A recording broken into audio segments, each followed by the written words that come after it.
बच्चों अगला टॉपिक जो है स्टार्ट करेंगे हम ट्रांसफॉर्मर। ठीक है,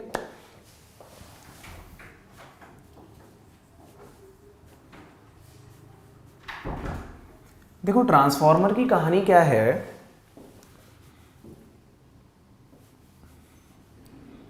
मैं डायग्राम बनाना सिखाता हूं आपको। सबसे पहले तो हम 3D डायग्राम बनाना सीखेंगे, पहले ही बता चुका हूं मैं आपको शायद। ठीक है, स्क्वायर, स्क्वायर के अंदर एक और स्क्वायर, राइट बच्चों। ये हमने 3 डायमेंशनल बना दिया अब, राइट। यहां पर हमने y axis, x axis, z axis, ऐसे ही 3D लुक देने के लिए, राइट।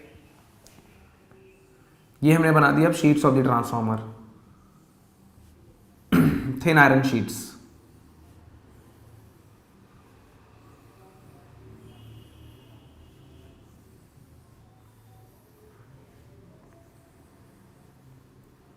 ये हो गई हमारी थिन आयरन शीट्स, राइट। यहां पर हम तार बाउंड कर देते हैं,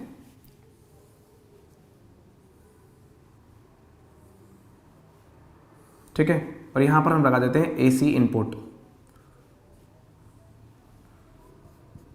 एसी इनपुट, ठीक है। दूसरी साइड पे हमने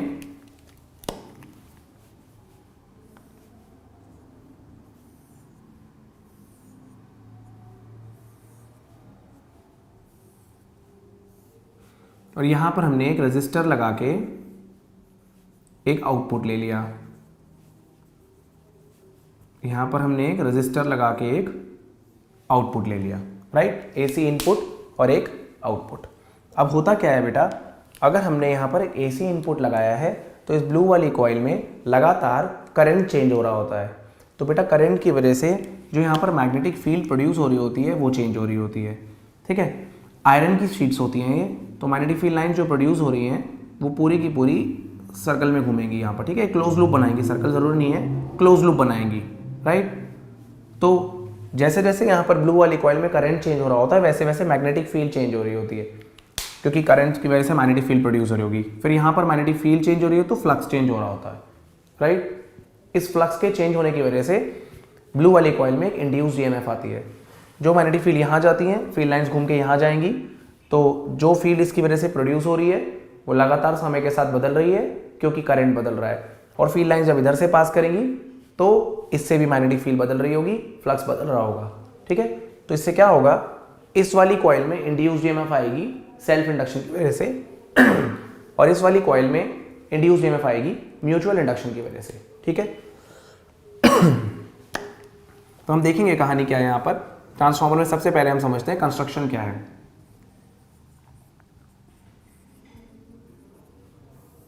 ये जो है आपकी थिन लैमिनेटेड आयरन शीट्स हैं,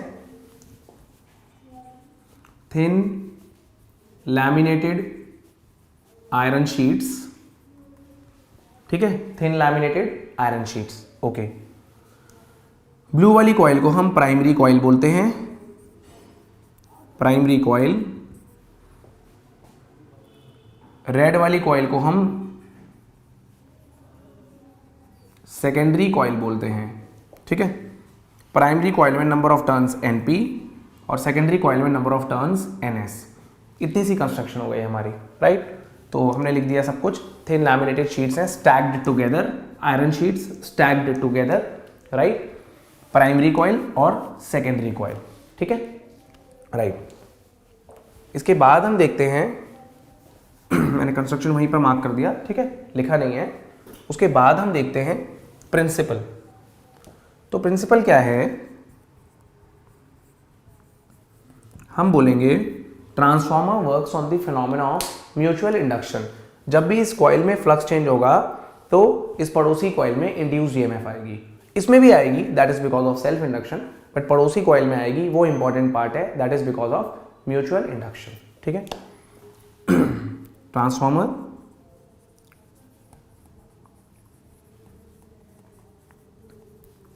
works on the phenomena of mutual induction, ठीक है। Transformer works on the phenomena of mutual induction, transformer जो है वो म्यूचुअल इंडक्शन के फिनोमेना पे वर्क कर रहा है। ओके, इसकी थ्योरी या वर्किंग समझ लेते हैं।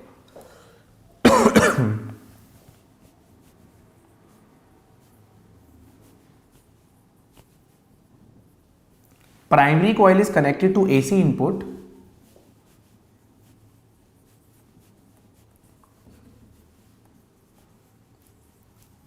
Primary coil is connected to AC input. तो इस कॉइल में करंट लगातार चेंज होगा, तो इस वजह से इस कॉइल में इंड्यूस्ड ईएमएफ आएगी बिकॉज ऑफ सेल्फ इंडक्शन, ठीक है। There will be induced EMF across primary coil due to self induction।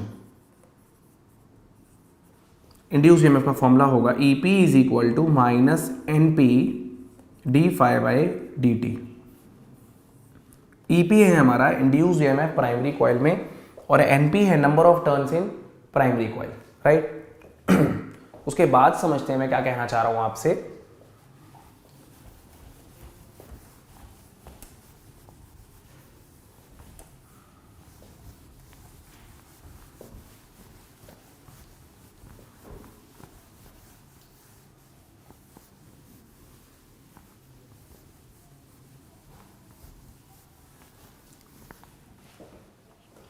Primary coil में फ्लक्स चेंज हुआ तो बच्चों मैग्नेटिक फील्ड लाइंस आयरन की शीट में घूम करके सेकेंडरी कॉइल में जाएंगी, तो सेकेंडरी कॉइल के अक्रॉस भी फ्लक्स चेंज होगा, सेकेंडरी कॉइल में भी इंड्यूस्ड ईएमएफ आएगी, राइट।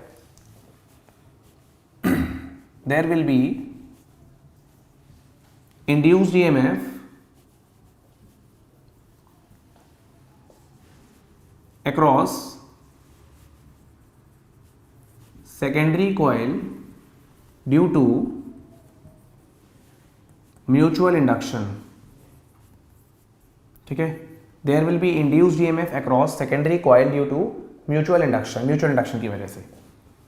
तो ES is equal to minus NS d phi by d t. Important point ये हमने डी फाई बाई टी दोनों में सेम लिया है। इसका मतलब ये है बेटा कि जो हमने डायग्राम बनाया था उसमें हम ये कहना चाह रहे हैं कि जो rate of change of magnetic flux primary coil में होगा वो ही rate of change of magnetic flux secondary coil के अक्रॉस भी होगा। हालांकि ऐसा नहीं होता क्योंकि सारी की सारी मैग्नेटिक फील्ड लाइन जो यहाँ बन रही है वो जरूरी नहीं है वो यहाँ क्रॉस करके रेड वाली कॉइल में भी जाएं। इस लिम के अक्रॉस, इस लिम में जो मैग्नेटिक फील्ड लाइंस जा रही हैं वो मैग्नेटिक फील्ड लाइंस जरूरी नहीं है इस लिम से जाएं। कुछ मैग्नेटिक फील्ड लाइंस बाहर जा सकती हैं एजेस से, इसको बोलते हैं leakage of magnetic flux. However हम यहाँ पर लीकेज ऑफ मैग्नेटिक फ्लक्स को इग्नोर कर रहे हैं, तो d phi by d t हम दोनों में सेम ले रहे हैं। मतलब अगर यहाँ से 100 फील्ड लाइन निकली तो 100 फील्ड लाइन इधर ही जा रही है, हम कोई भी फील्ड लाइन बाहर नहीं निकल रही, राइट। यहाँ हम लिख देंगे neglecting leakage of magnetic flux, ठीक है। मैग्नेटिक फ्लक्स की लीकेज को हम बेटा निगलेक्ट कर रहे हैं, ओके। तो यहाँ से हम डिवाइड करेंगे अगर तो ES अपॉन EP डिवाइड करने पे comes out to be NS upon NP, right. इसको बोलते हैं हम K कहलाता है हमारा ट्रांसफॉर्मर रेशियो,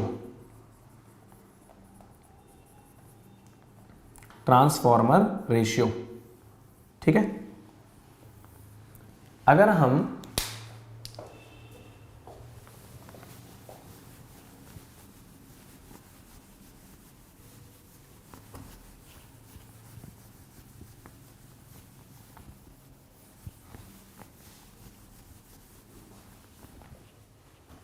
हम K की वैल्यू 1 से बड़ी ले लेते हैं, यानी NS को हमने NP से ज़्यादा ले रखा है। हमने एक ऐसा ट्रांसफॉर्मर बनाया है जिसकी सेकेंडरी कॉइल में ज़्यादा टर्न्स हैं और उसकी प्राइमरी कॉइल में कम टर्न्स हैं, तो ऑब्वियस सी बात है NS NP से ज़्यादा ले लिया है तो ES EP से ज़्यादा आ जाएगा, ठीक है।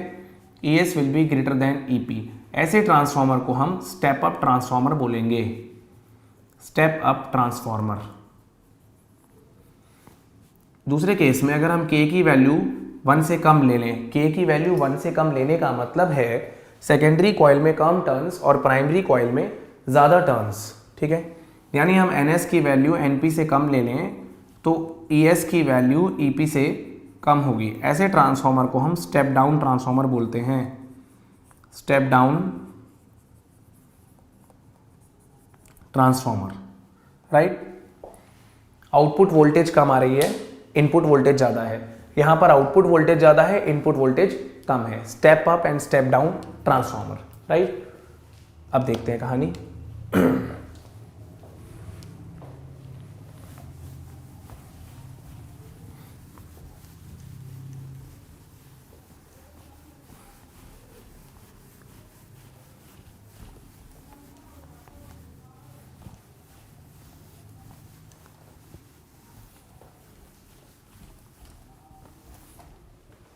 अगर हम ट्रांसफॉर्मर को आइडियल मान लें, इफ ट्रांसफॉर्मर इज आइडियल, बेटा आइडियल ट्रांसफॉर्मर का मतलब होता है उस ट्रांसफॉर्मर के अंदर कोई लॉसेज नहीं हो रहे हैं, कोई भी किसी भी तरह का लॉस नहीं हो रहा, right. If transformer is ideal तो इनपुट पावर और आउटपुट पावर बराबर होगी। इनपुट में जितनी पावर दोगे आउटपुट में उतनी पावर मिलेगी। इनपुट पावर होती है EP इंटू IP और आउटपुट पावर होती है ES इंटू IS, ओके। तो यहां से ES अपॉन EP हो गया IP अपॉन IS, ठीक है। और ये वैल्यू हमारी NS अपॉन NP के बराबर तो आई थी, तो ये हमारा हो गया ट्रांसफॉर्मर रेशियो। एक इंपॉर्टेंट पॉइंट यहाँ पर ध्यान रखेंगे कि ये वाला फैक्टर तो ऑलवेज वैलिड है। ऑलवेज वैलिड मीन्स ये वैलिड तब है ratio when we are neglecting leakage of magnetic flux. Valid if leakage of magnetic flux is neglected, leakage of magnetic flux is neglected, ठीक है। और ये वाला वैलिड तब है, और ये वाला वैलिड तब है जब ट्रांसफॉर्मर इज आइडियल, मतलब there is no losses inside the transformer, transformer में किसी भी तरह का एनर्जी लॉस नहीं हो रहा। Valid for ideal transformer with no losses, किसी भी तरह का लॉस ना हो। Valid for ideal transformer with no losses, ठीक है बेटा। तो याद रख सकते हैं आप एक बात, हम कभी कभी लीकेज ऑफ मैग्नेटिक फ्लक्स तो इग्नोर कर सकते हैं, लेकिन लॉसेज इतने प्रकार के होते हैं, अभी हम सीखेंगे, इतने तरह के होते हैं कि लॉसेज को इग्नोर नहीं कर सकते। तो एक तरह से NS upon NP, ES upon EP तो ऑलमोस्ट हमेशा वैलिड है, but is equal to IP by IS valid नहीं होगा। मोस्ट ऑफ द केसेस में ये वैलिड नहीं होगा, right.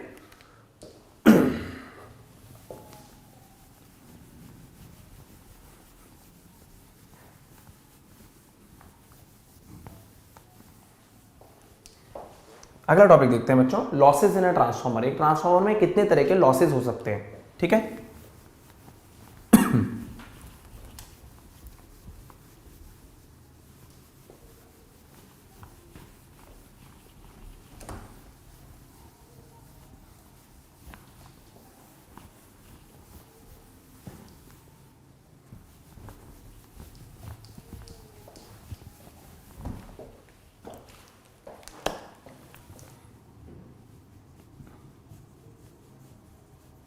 Losses in a transformer, ठीक है। ट्रांसफॉर्मर में कितने प्रकार के लॉसेज होते हैं, तो देखो भैया ऐसा है, जो तुमने ब्लू वाली कॉइल और रेड वाली कॉइल, प्राइमरी और सेकेंडरी कॉइल जो तुमने ले रखी थी ना, उसमें हीट प्रोड्यूस होने की वजह से, जूल्स लॉ ऑफ हीटिंग की वजह से एनर्जी लॉस होगा, ठीक है। लॉसेज ड्यू टू या loss due to heating of primary and secondary coil, ठीक है। Loss due to heating of primary and secondary coil, primary coil और सेकेंडरी कॉइल के क्रॉस हीट डेवलप होने की वजह से लॉस होगा, राइट। उसके बाद loss due to eddy currents, iron की शीट्स को में एडी करेंट्स प्रोड्यूस हो जाएंगे इसलिए लॉस होगा, loss due to eddy currents. ठीक है, तो सवाल ये कई बार आ जाता है कि भाई आपने ट्रांसफॉर्मर को एक सॉलिड ब्लॉक क्यों नहीं लिया, थिन आयरन की शीट्स क्यों लिया, पहला। दूसरा, उन आयरन की शीट्स को फिर लैमिनेट क्यों किया। ठीक है, तो वाई सवाल आता है यहां पर, why sheets of transformer are laminated. तो देख लेंगे हम, sheets of transformer are laminated to minimise loss due to eddy currents. ठीक है, to minimise loss due to eddy currents, eddy currents की वजह से लॉस हो रहा है, उसे मिनिमाइज करने के लिए हमने ट्रांसफॉर्मर के शीट्स को लैमिनेट किया है, loss due to eddy currents को मिनिमाइज करने के लिए। ओके, तीसरे तरह के लॉस होता है हिस्टेरेसिस लॉस। आयरन की शीट्स में लगातार मैग्नेटिक फील्ड फ्लो प्रोड्यूस हो रही होती है। ठीक है, जो प्राइमरी कॉइल और सेकेंडरी कॉइल हमने लपेट रखी होती है उसमें करंट फ्लो करने की वजह से मैग्नेटिक फील्ड प्रोड्यूस होती है, और वो मैग्नेटिक फील्ड उन आयरन की शीट्स को लगातार मैग्नेटाइज और डीमैग्नेटाइज कर रही होती है। ठीक है, तो हम लिखेंगे हिस्टेरेसिस लॉस, उसमें लिखेंगे लॉस ड्यू टू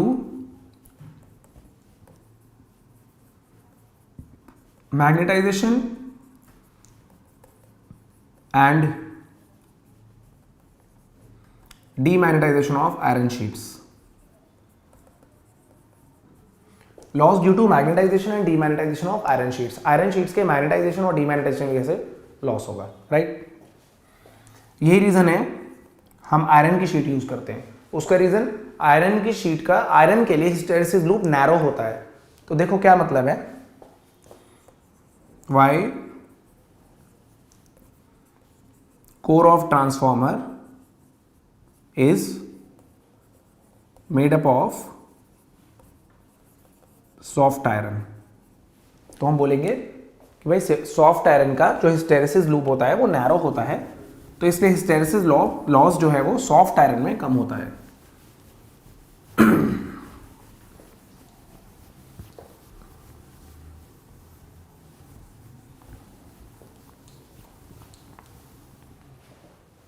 देखो भैया,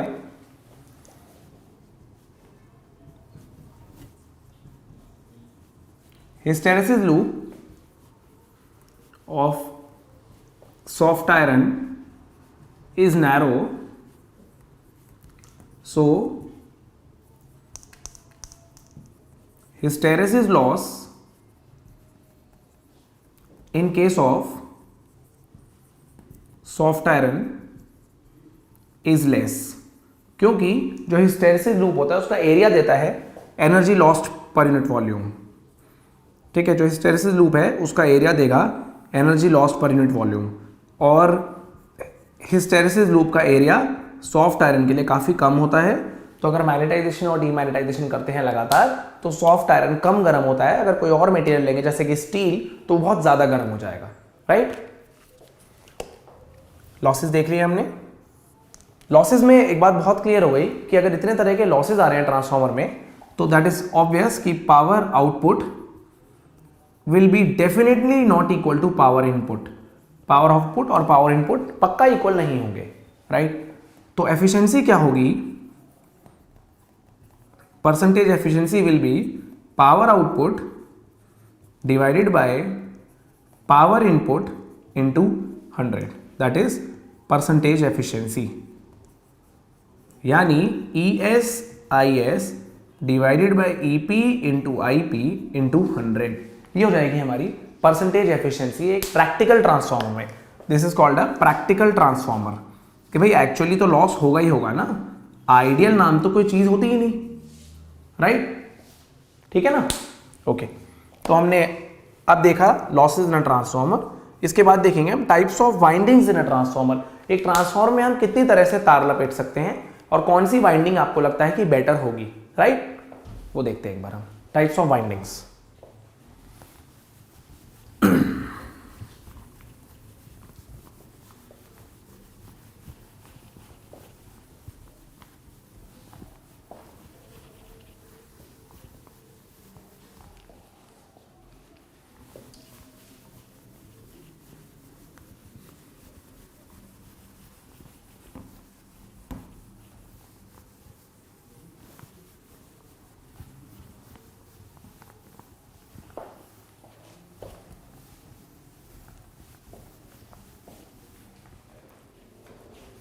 देख लेते हैं बच्चों, types of windings in A transformer. एक तो हम देख ही चुके हैं अभी टाइप्स ऑफ वाइंडिंग्स का केस, दो केसेस देखते हैं।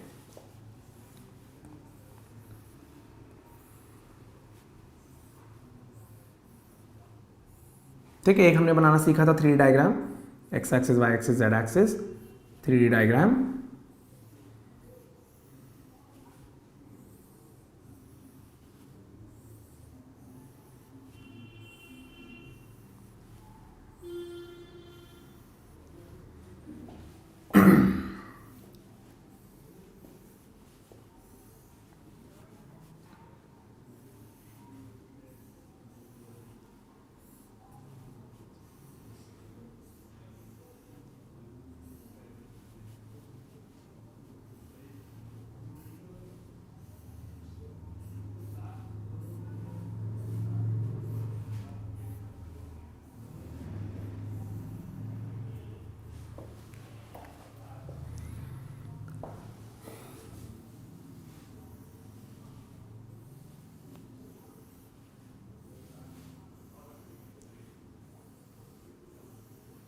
ठीक है, बहुत ही बढ़िया 3D डायग्राम बनाया मैंने।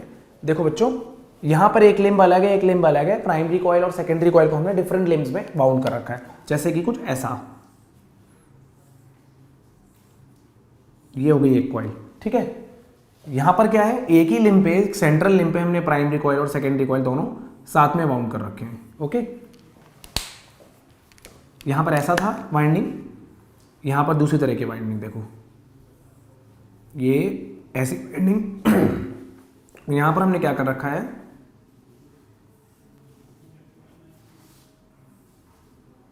ठीक है ना, एक ही सेंट्रल लिम्ब पे हमने दोनों बाउंड कर रखे हैं। ये दो तरह की वाइंडिंग्स हो गई ट्रांसफार्मर में, और ये वाली प्रेफर करी जाएगी। उसका रीजन ये है कि यहाँ पर मैग्नेटिक फ्लक्स के लीकेज के चांसेस बहुत कम है। यहाँ पर तो क्या, उन्हें फील्ड लाइंस को घूम के इधर जाना है, यहाँ पर लीकेज ऑफ मैग्नेटिक फ्लक्स के बहुत कम चांसेस। या फिर हम ये बोलेंगे कि coupling is better in these coils, या mutual induction will be more. ठीक है, वी प्रेफर दिस वाइंडिंग,